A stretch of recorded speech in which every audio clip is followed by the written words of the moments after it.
Everybody, it's Gene Marks. As a small business owner, I'm sure you can appreciate that keeping your customers happy and satisfied is extremely important. I mean, just losing a customer can be so expensive to your business in so many different ways. Well, I recently had a great conversation with Amber Scott. Amber is the Vice President of Customer Experience at Tuft Needle, which is part of Serta Simmons Bedding. Amber has had her entire career dealing with customers, small business customers in particular, as well as individuals. She shares a lot of advice for providing great customer service to your customers in your community as well. Advice I think that you're really going to enjoy. I want to thank Talkdesk for putting this presentation, this conversation together. Talkdesk has a new product out, Talkdesk Express, which is a customer service platform specifically targeted at small businesses. Anyway, watch this conversation. Let me know what you think. Thanks. Hey everybody, it's G Martz, and thank you so much for joining us. I am talking to Amber Scott. Amber is the Vice President of Customer Experience at Serta Simmons Bedding, a very large company that sells to consumers. And Amber and I are going to talk about customer experience and providing good customer service and all the things that she has learned over her storied career of customer service. So first of all, Amber, thank you so much for talking with me. I really appreciate you spending the time. Yeah, no, I'm very happy to be here. I also love that introduction, storied career. I'm going to start using. Well, tell me your story. So, first of all, how did you get to be, at this level, a VP of customer experience? Yeah, I would say I don't know how traditional my route was. So I originally went to school for education, and so Okay. I was a first grade teacher for 4 years, and then I had a family, and so I was home with them for a few years, and then I went back and I taught kindergarten. And through that time, one of the things that made me successful as a teacher was I always kind of looked at my parents, my families as like customers, right? Mm, Like obviously I like really kind of just understood that I had their most precious resource, which was their children, and so really treated them with customer service and hospitality. And that had kind of gone back to my high school jobs. I had worked in food service, and so I'd always really brought that in to everything else I had done. But when I was teaching, one of the things I really missed was adult interaction. And I always kind of would dream about working in a restaurant again. And mm, so I did that. I was like, okay, I'm going to leave teaching. I'm going to go be a server in a restaurant. So I worked in a couple different restaurants, serving and loved it. Decided I wanted to be a restaurant manager because I was a little older and was like, okay, I really kind of want a career type job. I did that for 1 year and it was not for me at all. mm. It really, I loved being part of restaurants. It's still something that I'm really passionate about is like hospitality and food and service.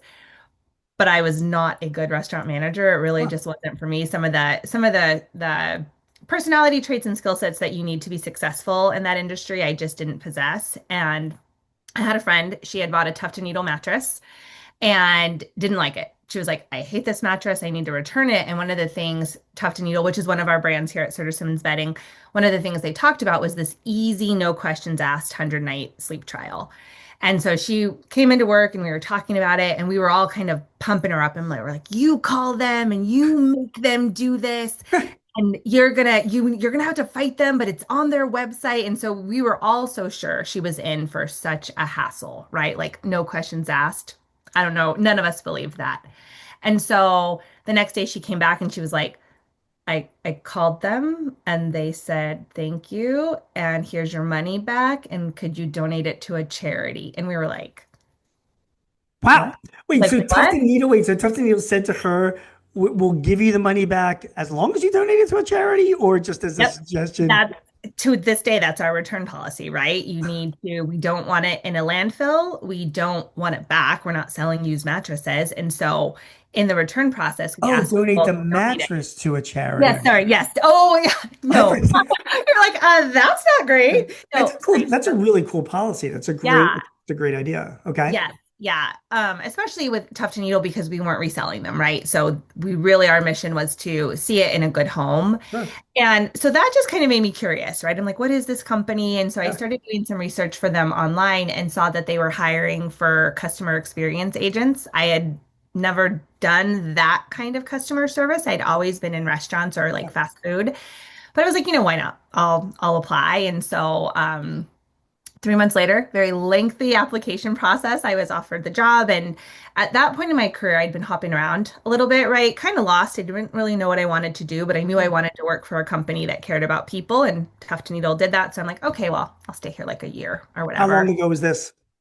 Oh gosh, December of 2015 is Okay. when I joined Tuft Needle. And at that time, Tuft Needle was an independent brand. We weren't Okay. part of Simmons yet. So after I'd been there about 6 months, loving it, right? I just loved the business model, loved the way the company took care of their employees. I loved the way we were allowed to take care of people. It was very customer centric. Like our customer truly was in the center of everything we did. And it was like a different type of hospitality, but for me, it was still hospitality, right? I was still able to provide these like wonderful experiences for Sure. people. But Tuff Needle was a startup, so flat culture, right? There was 45 CX agents reporting into one person. We didn't even know we reported into him, right? That's how flat the culture was to like, if you Right. have to call in sick or something, you didn't like, who do I call? The founder? Should I call JT or Dahi and tell them I need a sick day? And so the, Okay.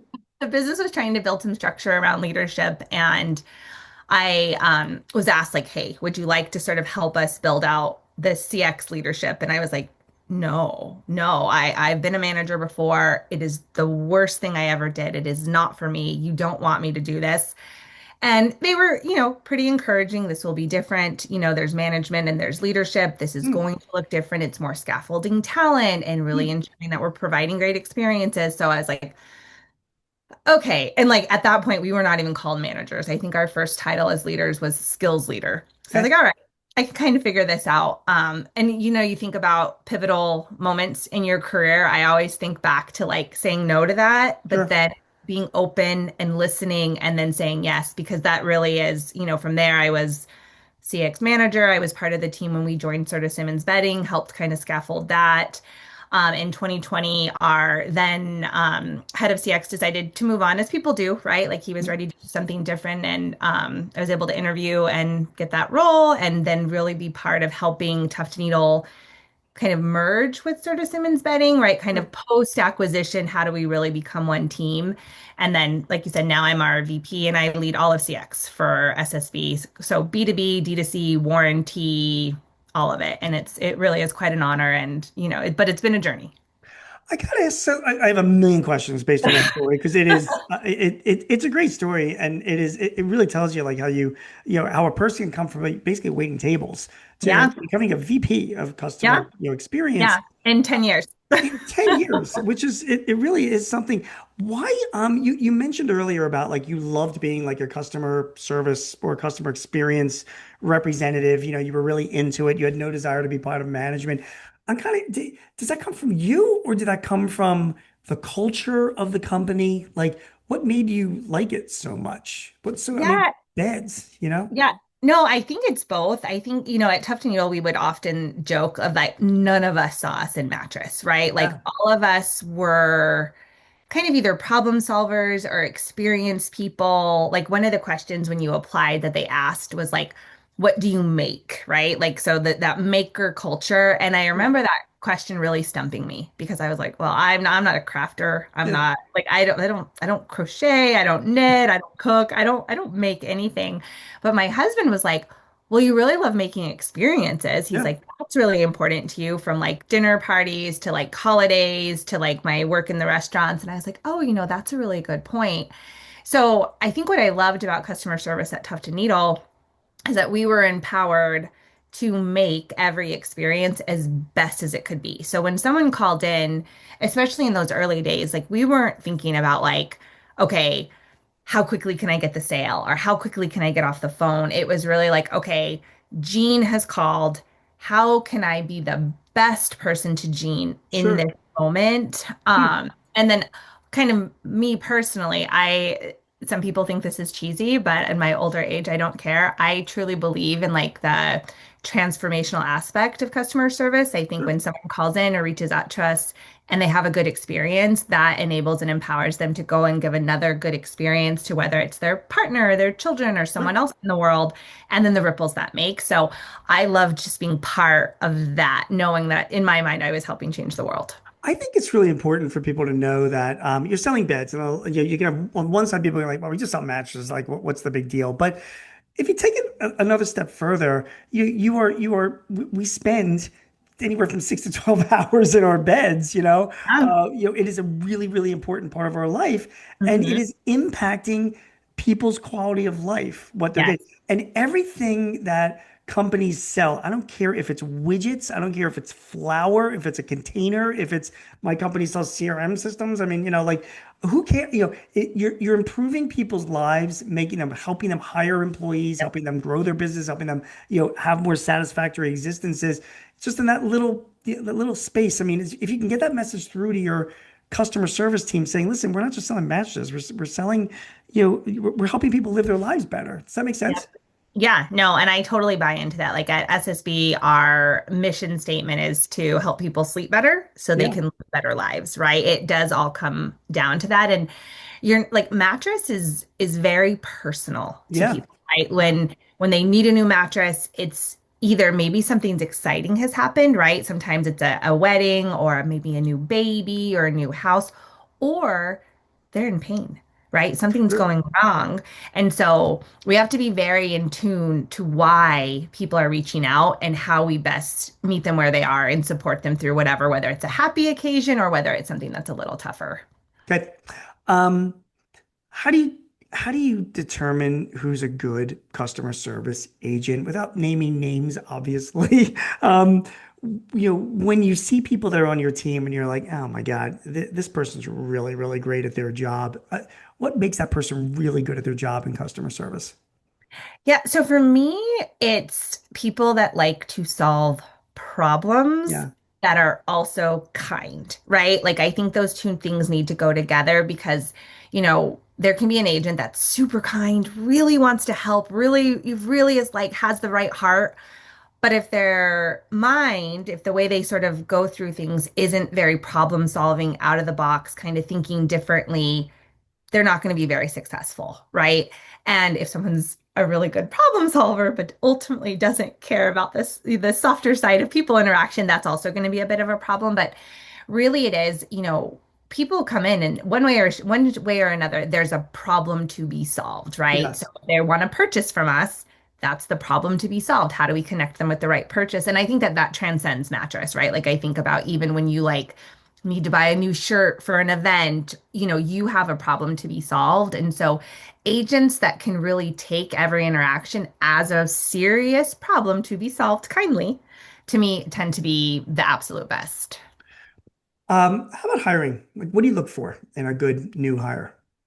Yeah, so this has been a little bit of an evolution Hmm. for us, but really for me, it's do they want to do customer service work at that point in their career? Because a lot of times what will happen, especially in our Tuft Needle days, because we are a startup, things moved fast, you'd have people want to get the foot in the door, right? They think like this is like the lowest rung.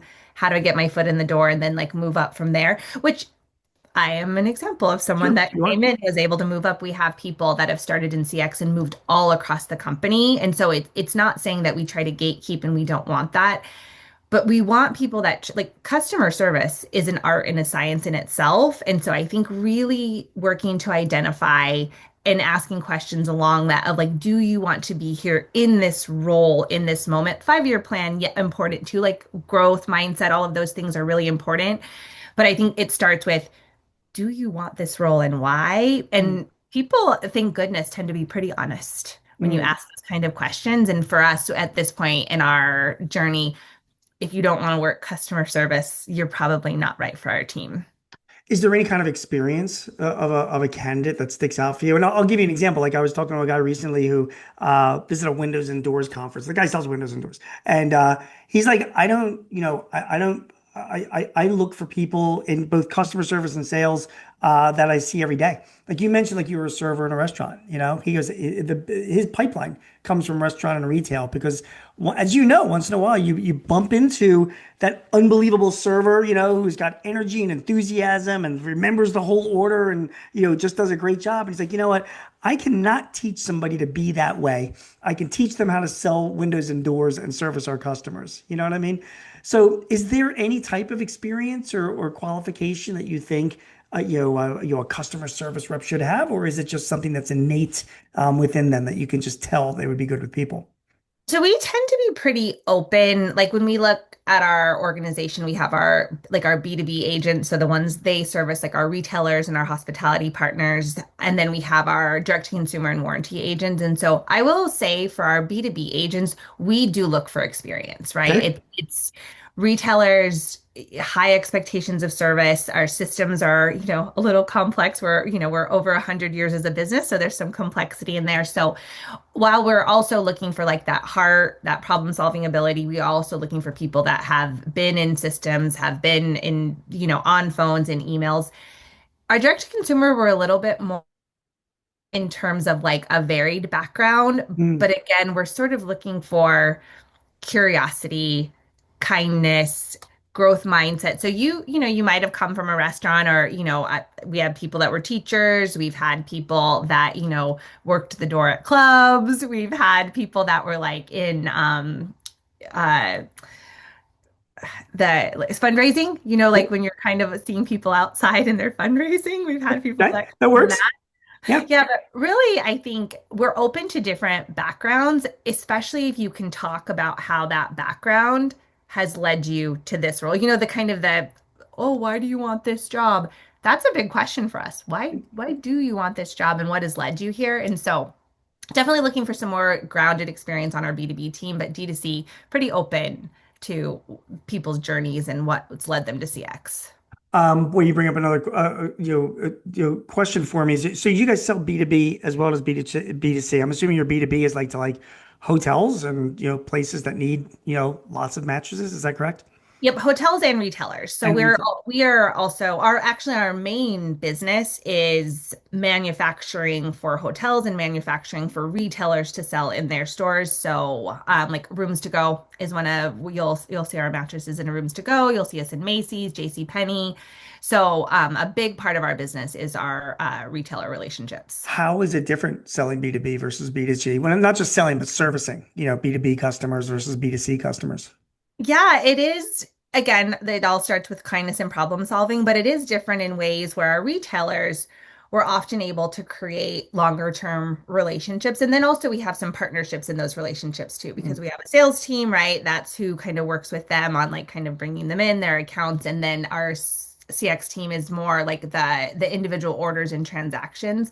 But you have the same people that you're working with every week. So you sort of understand them when they call you. You're like, Makes oh, sense. hey, you mentioned last week it was your kid's birthday party. How was that? So that's kind of fun where you're able to really develop relationships, but also the stakes there are higher, right? So if we're selling to a retailer, they've sold to a consumer who's expecting this to happen on this date. And so not that there's still not that like two-way empathy, but we really understand if we let our retailer down, they're having to let someone else down. And Right. so we really try to kind of keep that in mind and just understand that like there's like a chain effect there, right?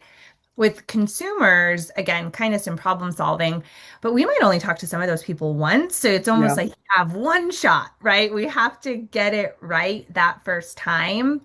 But sometimes with consumers, you'll have a little bit more empathy if it's like, oh, hey, it was supposed to come Friday, now it's come Monday. As long as we're kind of able to communicate, there's usually some understanding there as long as we're proactive. But then again, sometimes I always think of this story and share it with my team is like the mother-in-law that's showing up Friday. And if the mattress does not get there Friday, that mother-in-law is either on the couch or a hotel or in your bed. And who wants that? I have a wonderful mother-in-law, so that story doesn't apply to me, but right, like kind of thinking sometimes you can really let your consumers down too if things go wrong. So just kind of understanding the circumstance. Good. That's great. Measurements. How do you measure how well, like if say I'm working for you as a customer service rep and how do I know I'm doing a good job? Yeah, so we spend a lot of time looking at like probably the metrics that everyone looks at, right? We're looking at quality scores, we're looking at CSAT scores, we're looking at productivity and efficiency. I got to go back. Let me stop you and look at like quality scores and other scores. So are you doing surveys after each call? Like how do you collect that data? Yep. So we do have customer satisfaction surveys that we do for both emails and phone calls. And then quality is an internal program where the managers are going through different pieces of work and kind of either adding like some feedback around like a polished, hey, this could a little bit better, or really working on like writing skills and conversational skills. So so we have both the feedback coming in from the actual like customers and telling us how we did, which so valuable. Sometimes there's a little bit of murkiness in that where it's, hey, Amber could have done nothing better, but I'm mad about this policy, this procedure, this outcome. And so super good data for the company, but in terms of like the actual agent, not always telling us how well the agent's performing. Because sometimes it's like, oh man, you really did everything you could. And even the customer saying that, but they're still going to give us that one or that negative because we have some work to do on the experience. But I think, we also spend a lot of time with our agents kind of thinking through like, how are they solving problems? How are Mm, they thinking about it? We try to give our agents as much like autonomy and empowerment as possible. So it's like, how are they using that autonomy and empowerment? And really, this one of the skills we're trying to bring to our agents that we think will serve them their whole career is that judgment, right? Something sure. comes into you really there's process procedure. So there is a yes and a no, a right and a wrong, but now it's that customer or consumer that's meeting us in those processes and procedures. So what's right now, which that's where I call it in color, like CX in color, but like the gray happens, right? It's not Sure. black or white anymore. And so really trying to help agents work through that, right? Like again, it's if they make a decision, we're not like that was wrong, but it's like, okay, tell me why. Like Sure. what led you there?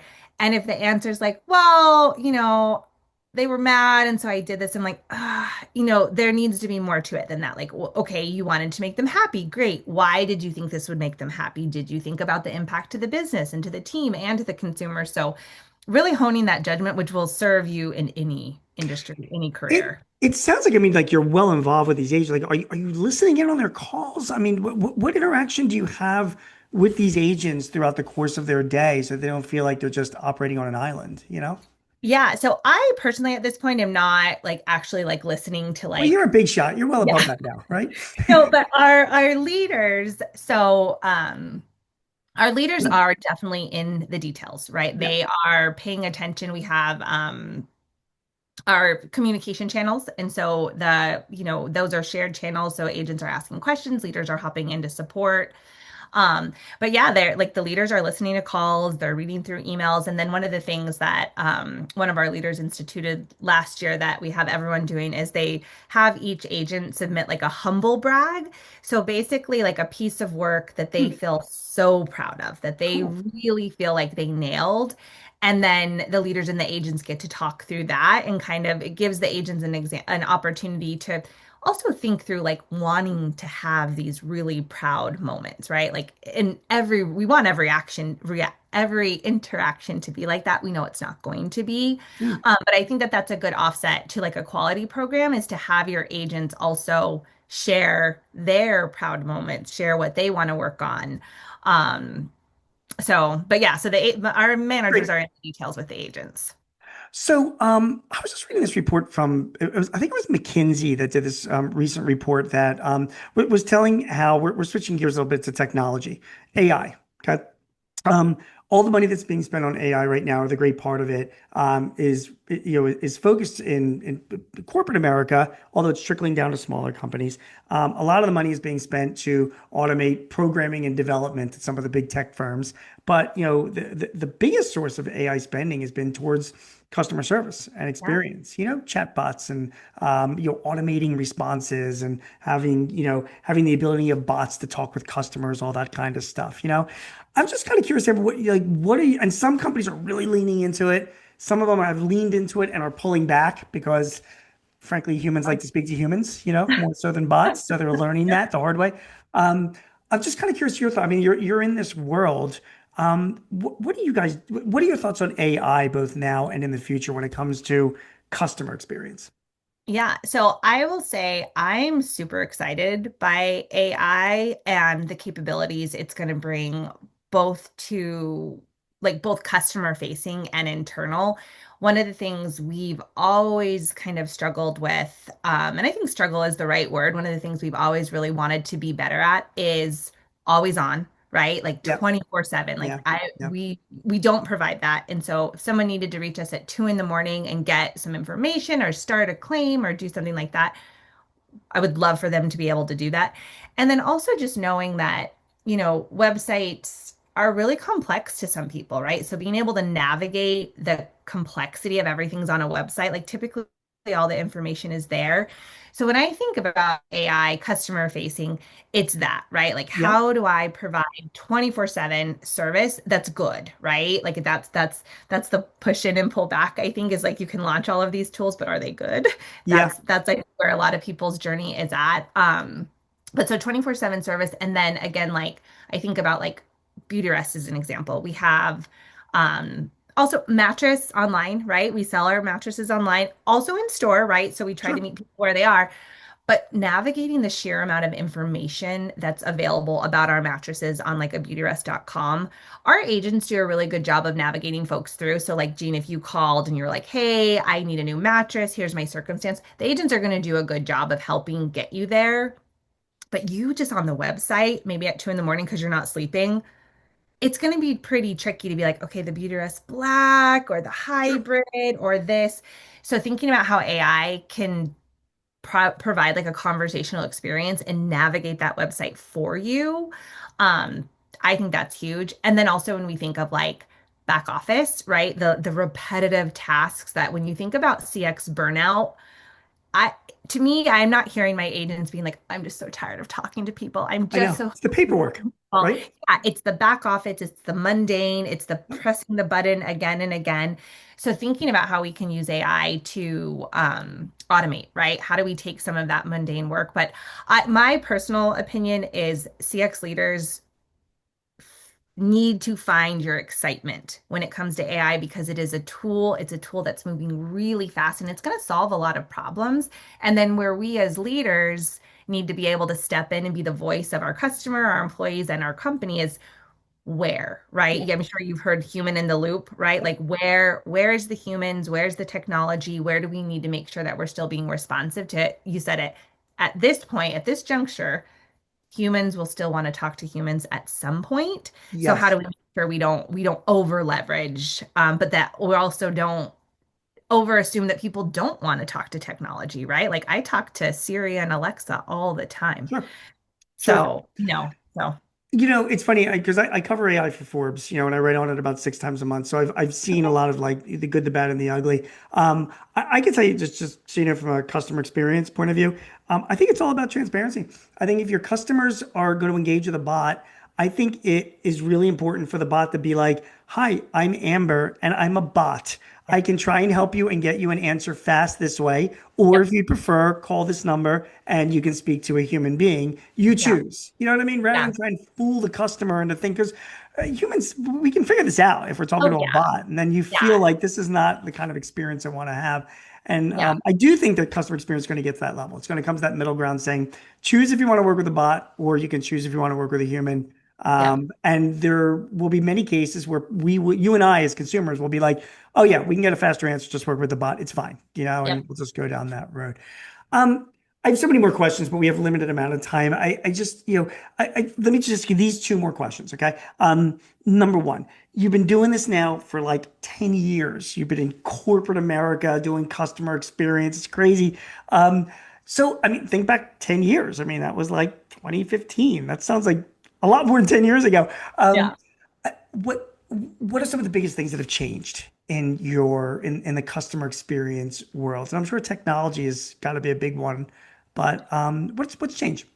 Yeah, that's such a good question. I do think, not to be repetitive, but it is technology, Yeah. right? So Oh, when by the we, way, not to interrupt you, but like, sometimes the answer is it hasn't changed. Customer experience. yeah, But anyway, carry on. You were saying about yeah, technology. no, no. So when I started, we service customers with chats, phone calls, emails, and then again, Tuft Needle. We had a little bit of a in-person retail presence, but it was very streamlined. Those were the channels. Social media was getting more important, so we were doing something there. But it was pretty standard, right? It was always going to be a person. We're Sure. always and to the point of like some like chatbots started creeping in, but they were such bad Yeah. experiences that it was like, no, not for us. We would never do that. We're always going to make sure there's a person. And so I think the thinking, right, of like, again, is it something that someone just wants fast and accurate and when they need it? Well, let's provide some opportunity for self-service and technology there. Mm, Or is it something that might be more sensitive, might be more nuanced? Let's make sure that there's a person there too. So I think what's neat about CX to me is like we're people, right? You're a customer, I'm a customer. So you make assumptions, but you need to validate those assumptions with data, with your customer data. What are your customers actually telling mm, you? mm. Um, so I think, but yeah, I think technology, that's the biggest thing is like, I don't, well, and I'm sure like my IT team asked me a couple of weeks ago, like, okay, like, what's your 5-year plan with like technology? And I'm like, well, I can put that together. I don't know what's going to be available I next know. year. 5-year plan with Yeah, I was like, technology. that's a really like loaded question these I want days. to come right back to them and be like, dude, what's your 5-year plan with technology? You Mr. IT guy, I'm Yeah. like, I don't even know. Yeah. It's funny though, actually, that you say that. I feel like that's another thing that's changed and that I would Yes. also encourage like business leaders and CX leaders to understand is maybe 2 years ago, we had our IT team or our engineering team, and we had CX and CX. We were leading the heart, right? We were telling what needed to, not telling, we were collaborating, but saying, hey, this is what the customer wants. This is what we want for the customer.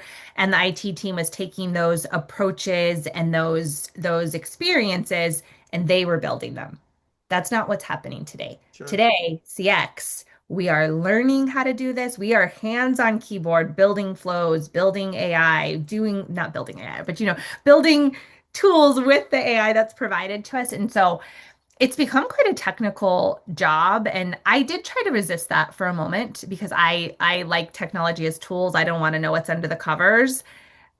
But I realized like that's no longer an option in CX. Like you mentioned it, like technology is coming for CX one way, shape, or form. Yes. So we need to be the expert. So yeah, like a year ago, if my IT team had asked me that, I'd been like, that sounds like a question for you. Today, I'm like, no, it is a question for me, but also I can't answer. Okay. All right. That's a great answer. Okay. Final question, actually two questions, but final question is this? I mean, this is a conversation we're having, hopefully for small, and mid-sized business owners like myself to learn and get better. What advice would you have? I mean, say ever like get a golden parachute, you leave this job, you start up your own small company selling widgets out of your house or with a few employees in some dreary industrial park outside of Phoenix or whatever. But you're going to start up a business and you've got 5 or 10 people, you've got customers, all you've learned in customer service and customer experience. What advice would you have for that small business owner to make sure that they're keeping their customers happy? Yeah, I would say you need to start with what are you actually trying to do? Like, what is your mission, right? Are Yeah. you a product company? Are you more of an experience company? Like, what are you really trying to do? And then as you build out your CX, build it to support that, right? So if you're a product company and your mission is like, okay, I want to sell the best widget in the world. Like that is what I'm trying to do as you're building out your CX, build it around listening Hmm. to your customers about how to build that best widget ever. And because, sometimes you can provide the best experience one by one in the world, but you're not listening. You don't have the capabilities to listen to your customers at scale. And so I think that's probably the best. Like if I think every company, if you could kind of start in the beginning, it's like, okay, what are we really trying to do? And how do I make sure my customer experience is going to serve what I'm really trying to do? But then I think the other piece that is like very like it transcends anything you're trying to do. Just remember your customers are people Yeah. and you're a person. So kind of make sure everything that you do sort of pass your reasonable test, right? Like kind of an example is we were working with a company, we had bought some patio furniture from them and we got the patio furniture and it broke and we Hmm. couldn't use it. And they're like, we'll give you a partial refund. It's like, no, and we end up having to ask, would that solve your problem? I have Yeah. this Good patio question. furniture. It's broken. I can't use it. thank you so much for the offer of a partial refund, but I won't be able to use Yeah. it. And Yeah. Send so us new patio furniture is what the yeah, answer and is, right? ultimately after, sometimes being in CX is helpful because I'm like, okay, how do I kind of figure out what their objectives are and how to get there? But just think through like, would you be okay being treated that way? Would you want your mom being Right. treated that way? And if the answer is no, don't do that. God, that's great advice. That is great advice. Final question. True story. Our dog peed on our mattress last night. What do we do? We buying a new mattress, or will this ever be cleaned? So you can do some things depending on the type of mattress. You can do some things with like, a little bit of like you don't want to get it wet, but kind of dampening it and trying like some baking soda and different things that you'll have to kind of see how that goes for you. I do feel like probably in most cases that might lead to a new mattress and then a protector in Oh, your future. But I would definitely try the baking soda route first. The hard thing is you don't want to like add a bunch of water to your mattress because think about like the materials. You don't want more water getting trapped in there because that can lead to problems in the future. But definitely getting it a little damp, trying baking soda, seeing how that works, and then kind of a personal decision. But also if you have a pupper that maybe needs, has some things now and then, you need a protector on your mattress. Amber, I got to tell you something. You've given us great advice on customer service, customer experience.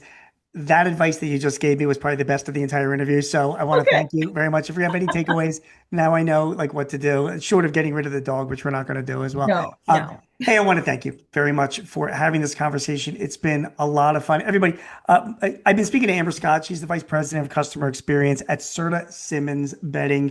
Amber has learned a lot about customer experience in the past 10 years, and I think she shared some amazing advice with all of us so that we can provide better customer experience and customer service to our clients and customers. So, again, Amber, thank you so much for the time. Yeah, it was wonderful to be here. Thank you. And everybody, thanks for watching. My name is G Marks. Hopefully, we'll see you again very soon. Take care.